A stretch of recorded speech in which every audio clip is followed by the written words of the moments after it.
How's everybody doing out there in soccer land? My name is Matt Morse. I'm the president of the Coast Soccer League / SoCal Premier Soccer League, and we're going to do some interviews with some soccer people throughout this weekend at the Cal South Soccer Nation Expo. So I have here with me Alex Pachon.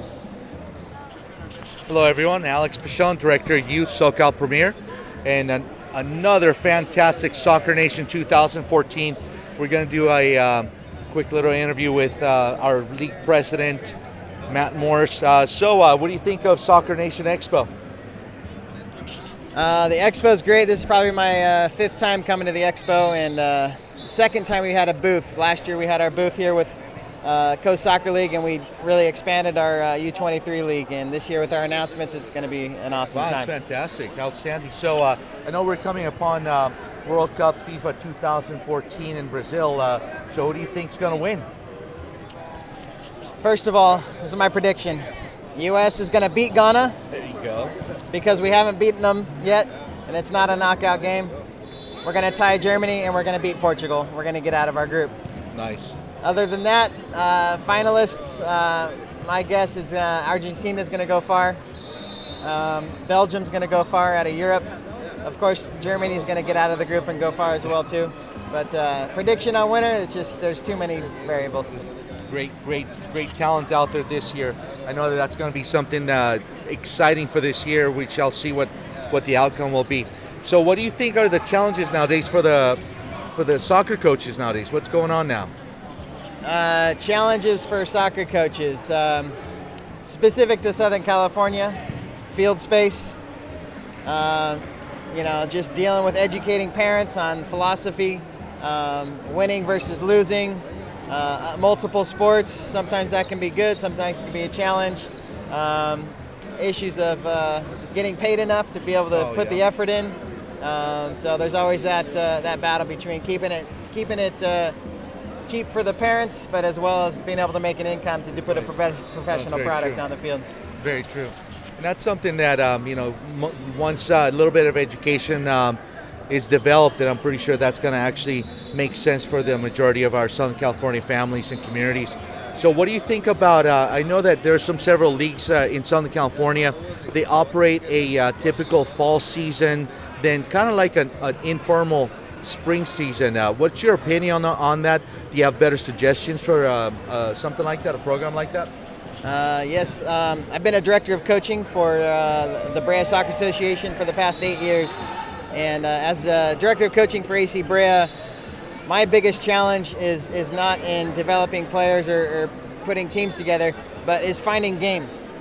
In the fall season you have a 10 to 12 game season for 2.5 months, and then for the next 9 months you got to worry about losing players, you got to worry about finding games, you got to worry about burning players out, playing in tournaments that are 3, 4, 5 games in a weekend. Yep.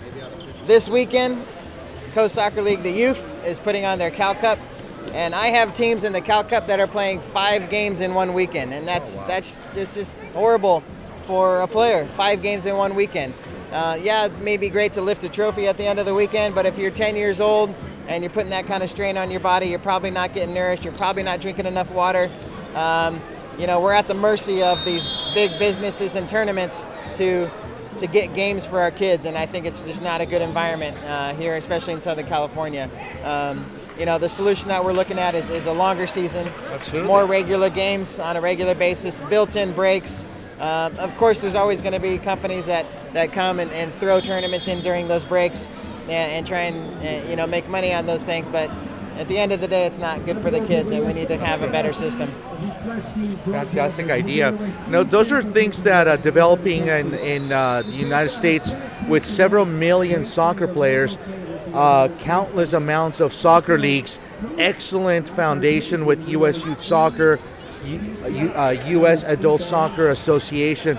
What do you think is missing in America, or what do you think America could do better for all these soccer players, 6, 8, 10, 18, 25, 35-year-olds? What do you think could be better? What could be done better? If we start from the top down, I'd like to see U.S. Soccer Federation get more involved at the state level and try and bring some more symposiums where they can bring all the different associations together at the end of the day, you have a lot of different companies trying to sell insurance to the players, and you know, a lot of different associations doing a lot of different things, like tournaments, leagues, and there's just hard to decide what to do as a club. So just bringing people together, putting things together so that people can make decisions on what's good for the kids long term, not just short term decisions. You know, in the environment, I think it needs to change, and I think we're kind of, you know, being that we're in Southern California on the West Coast, it feels like we're in the Wild West of soccer now. Got it. You know, soccer's still in its infancy here. You know, really, you know, with some leagues that started back in the 70s. You know, everyone kind of started with the same model, and the same model's been going on for the last 30, 40 years. So the model needs to be turned upside down. It needs to be changed so we can do some different things. You know, provide some different opportunities. Where again, just the same model. So let's make some change. Sounds great. Now, with so many soccer leagues in different strata out there, recreational, competitive, elite, Olympic development programs, nationals, academy. I mean, there's so many different levels out there. Specifically to Southern California, what do you think the environment is like, and do you think there's going to be a change on that in the near future? Yeah, it's hard to say now with the, you know, there's 2 major competitive leagues, well 3 if you include, you know, other regions in Southern California with Presidio, Coast Soccer Youth, as well as the SoCal Developmental Soccer League. And then you've got all the Hispanic leagues. You've got AYSO that has their own competitive divisions thrown into the coast. So nobody really knows which is the best level out there. One of the unifiers, I would say, is actually the Cal South State Cup, where everybody comes together from all the different leagues to kind of challenge for a cup and a tournament. But again, I think that format can be improved on as well. Again, from the top down, you know, Cal South bringing together some of these leagues that operate independently to bring them all together and say, hey, how can we develop, give everybody an opportunity to rise to the top?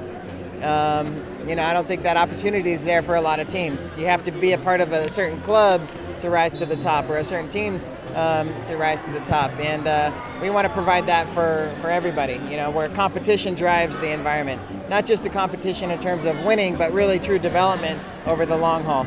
Oh, wow, that's true.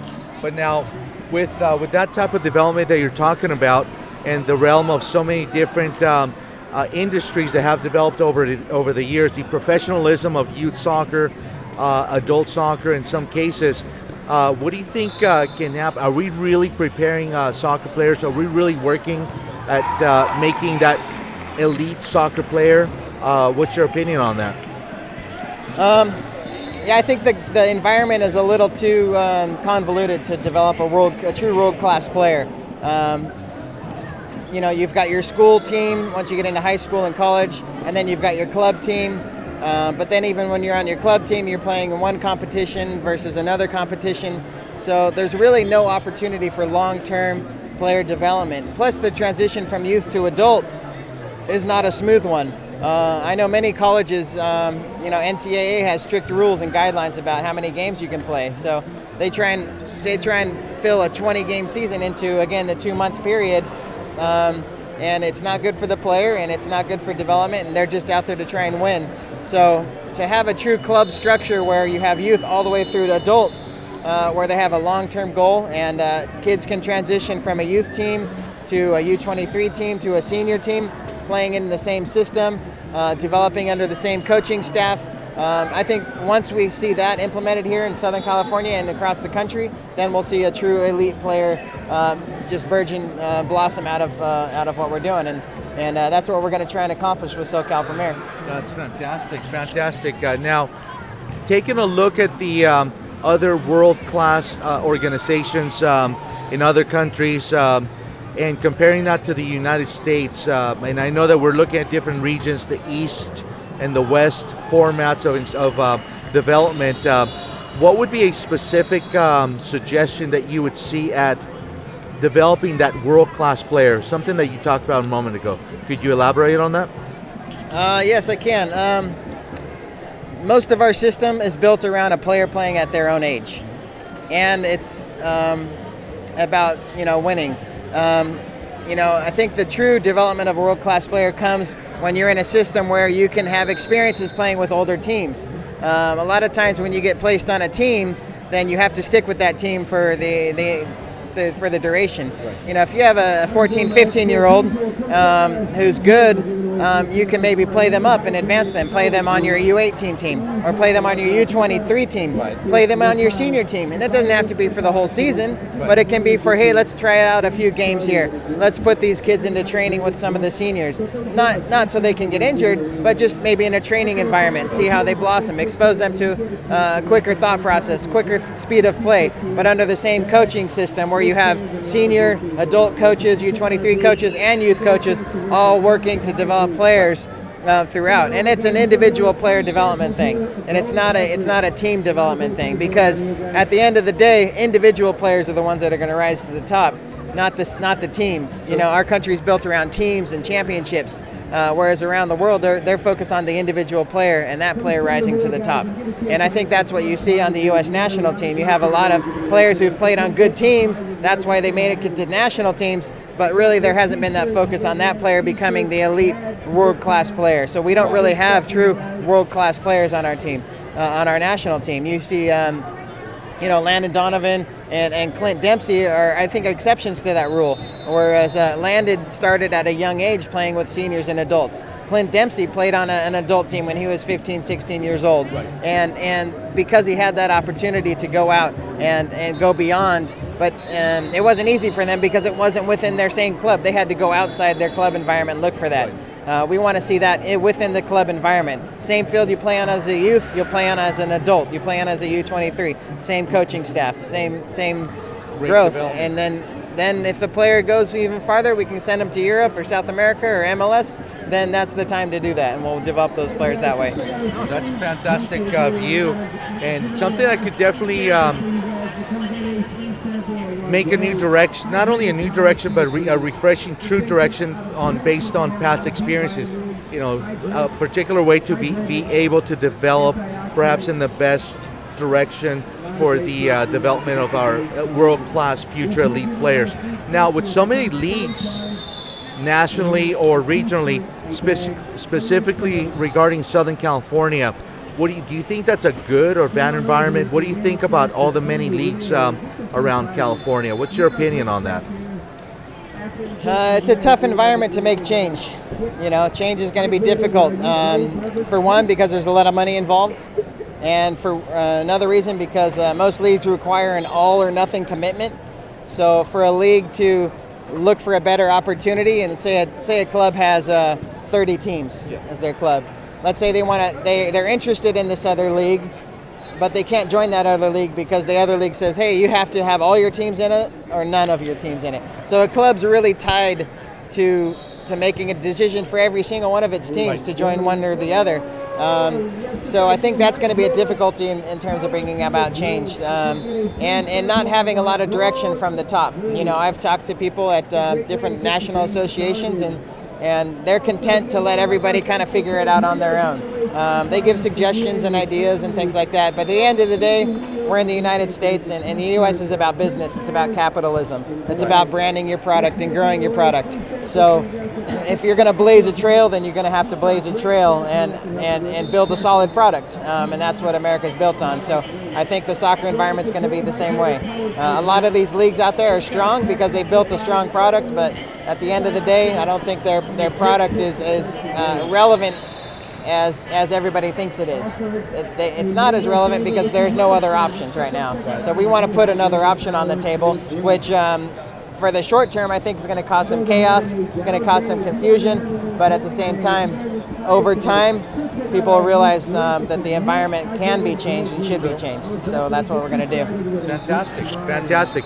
Now, having a way to look at how things are developing, soccer teams, soccer leagues, youth and adult, what would you do to improve soccer? What would be a specific or a general? What do you think? What would you do to improve soccer? What would I do to improve soccer? Primarily, I would focus on club. I mean, to me, the most important thing is the club. So we need to support the club as much as possible. We need to help clubs find fields. We need to help clubs develop programs. We need to provide clubs with a league that they can grow in and develop in, a league where clubs can develop their coaches, they can develop their players. Every decision that we make should be made to support the club, because where is the players going to be developed? Where are the coaches going to be developed? Where a referee is going to be developed? The game's going to be developed at the club level, and I think that's what we need to focus on. And I think the environment now, the focus is not on the club. The focus is on how can we make money from the club. And so we need to turn that upside down and talk to these leagues and talk to the associations and talk to the coaching staff and say, hey, let's focus in on the club. And what is the club? The club is membership. The club is players. The club is coaches. And what's the best environment for them? Wow. And I think that's something that the environment sets the direction of what's needed in Southern California. I know that we are privileged. We're actually very fortunate to have an enjoyable climate that perhaps offers an opportunity to create a longer season. Like you mentioned earlier, Matt, a 2.5, 3 month season. It's really tight for some clubs. It's high pressure. Sometimes is a burden for some travel teams in that particular case. I know that SoCal Premier Coast Soccer Adult has a very interesting 10-month format. What was your view? What do you think about the 10-month program, and how do you think that's going to make things better for a club or for a team? First of all, going to a long season, I call it a 10-month program, and we like to refer to it as one season, one competition.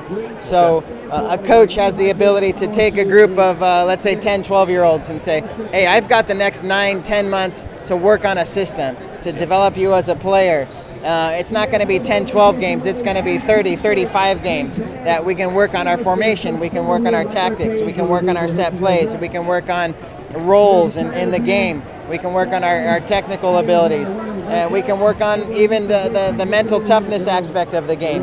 You know, getting stuck in and playing through a full game. So you have that opportunity to do that within a long season. If you're stuck in an environment where you have to win a tournament or you have to win 2 games in order to play a third game, you know, the focus comes off of that. The focus goes on to let's do whatever we can to score a goal. And even just the length of the game. You know, you go to a tournament, you play 2 20-minute halves, you know, you barely have time to make a sub, let alone to work on any kind of tactics or formation or challenge a guy to do some skill development. So within a long season, maybe a little bit longer game time, I think we can accomplish that. And coaches can take a deep breath and just expand and create a season plan for their players. And I think we'll see some accomplishment if we can do that for them. Now that not only is that a fantastic view, but it's a view that many countries have done for years. They've developed some world-class players. They've developed some incredible teams. We have the ability, we have the environment, we have that potential of developing that. So why do you think that clubs do not, youth clubs that is, the popular clubs, they don't have an adult program? They shut it down right at under 18, under 19, and it's almost like forget it, you're done, you're out of here. Why do you think clubs don't have an adult program? Honestly, probably make some people upset. It's because they can't make money on them anymore. You know, they want to, you know, and it's a good relationship. You know, you play the club money, the club gets you a college scholarship, and the club gets to put that this player got a college scholarship, and it's so long. So at the end of the day, there's no money to be made in adult leagues. You know, but at the same time, I think that's just kind of what the model is. And as the model's grown and as professionalism has come into these clubs, then, you know, everyone's just kind of repeated the same model. Nobody's seen a different model. With SoCal Premier, we want to do is connect the youth and the adult through the U23 and create an environment where adults are welcome to play. And another reason is a lot of cities and a lot of municipalities don't allow adult soccer, you know, and so it's hard to get fields for adults. So that's another thing that we have to work on, is educating the cities and educating the associations on, hey, adults, it's important for them to play. And by adults, you think sometime, you know, a husband or a wife with kids, but we're talking about you know, guys in their 20s, girls in their 20s, you know, that have a lot of energy still, and they're looking for things to do. They're looking for social outlet. They're looking for physical outlet, and providing a competitive environment where they have that week in and week out, I think it can be a great asset. One thing we've done with AC Brea, when we started our adult league, what happened is we were able to add a couple board members to our youth. We were able to add some volunteers because they got in and they felt part of something, because they weren't just an adult guys playing in an adult team, where we have a women's team as well, but they felt part of something. They felt part of the youth. We had 3 or 4 of our adult senior players started coaching rec teams, just as volunteers, because they love the game. You know, when you're 20, 30 years old, you don't have kids, you want to be a part of the game, you don't know how to be a part of the game because you're disconnected from it. But if you have an adult team and you connect it to a youth club or a youth rec league, then you can connect them. You can connect these single players that are maybe post-college or even in college, and give them a way to give back to the society, give back to the clubs maybe that they grew up in. And that's an important aspect to have, not just looking at the world-class elite model, but having just a community model and giving a place to play. And it's been tremendous for AC Brea to see these 20, 30-year-old single players coaching our rec kids and doing our development stuff and giving up their time. And we're even finding employment for them by paying them to do some of this stuff. So it's been a great relationship. That's great. Well, thank you very much, Matt. I think that was wonderful. The vision that you have is not only very clear, but it's also very realistic. There's a lot of people behind you that actually support what you're doing. It is actually something that many people have wished for. The independent leagues do it. They're, in my opinion, excuse me for my direct statement, but they're just not organized. Yeah. And the thing is that running a fantastic AC Brea organization, being part of a Cal South U.S. Youth Soccer, U.S. Adult Soccer Association organization is completely well organized. Matt, I want to thank you for the interview. It's fantastic information that you provided to us. And here, Alex Michon checking out Soccer Nation 2014. And have a wonderful weekend, Matt. Thank you. Thank you, Alex.